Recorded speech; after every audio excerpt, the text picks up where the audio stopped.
अस्सलाम वालेकुम friends, welcome back to my channel Laiba health tips. Viewers, आज मैं आप लोगों के साथ शेयर करूंगी कि कैसे आप अपनी स्किन को 1 मिनट में क्लियर स्पॉटलेस कर सकते हैं और कैसे अपनी स्किन को ब्राइट और ग्लोइंग बना सकते हैं। तो चलिए शुरू करते हैं, पर इसके पहले प्लीज मेरे चैनल को सब्सक्राइब कर लीजिए और बेल आइकन को दबाइए एवरी लेटेस्ट ब्यूटी अपडेट को सबसे पहले पाने के लिए। सबसे पहले एक बाउल में 2 टीस्पून बेसन इस मास्क का मेन इंग्रेडिएंट है, क्योंकि बेसन आपकी स्किन को क्लीन करने में हेल्प करता है और आपकी स्किन को इंस्टेंटली फेयर, ब्राइट और ग्लोइंग बनाता है। ये बहुत इफेक्टिव इंग्रेडिएंट है। अब आप 3 टीस्पून दही शामिल कीजिए। दही आपकी स्किन को व्हाइटन बनाता है और आपकी स्किन को क्लियर और ग्लोइंग बनाता है। और आखिर में ½ टीस्पून शहद शामिल कीजिए। शहद आपकी स्किन को बहुत सॉफ्ट बनाता है। अब इन सारी चीजों को अच्छे से मिला लीजिए। ये मास्क स्किन को फेयर, ब्राइट और ग्लोइंग बनाने के लिए इस्तेमाल कर सकते हैं। अब इसको अपनी स्किन पे अप्लाई कर लीजिए। ये आपकी स्किन से सन टैन को रिमूव करेगा। इसे आप अपने चेहरे पर भी इस्तेमाल कर सकते हैं। अब इसे 30 मिनट के लिए छोड़ दीजिए। 30 मिनट के बाद फिर पानी से साफ कर लीजिए। आपको खुद फर्क महसूस हो जाएगा कि आपका स्किन कितना फेयर और सॉफ्ट बन जाएगा। इस मास्क से कोई साइड इफेक्ट नहीं होगा, क्योंकि ये केमिकल से पाक है।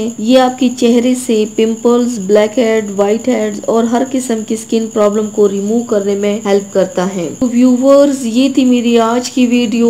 उम्मीद करती हूँ आप सबको पसंद आई होगी। मेरे वीडियो को लाइक और शेयर जरूर कीजिएगा। मुझे फीडबैक जरूर दीजिएगा। मेरे चैनल को सब्सक्राइब करना मत भूलिएगा। अपना बहुत ज्यादा ख्याल रखिएगा। मुझे दुआओं में याद रखिएगा। कल मिलते हैं एक नई वीडियो के साथ। अल्लाह हाफिज।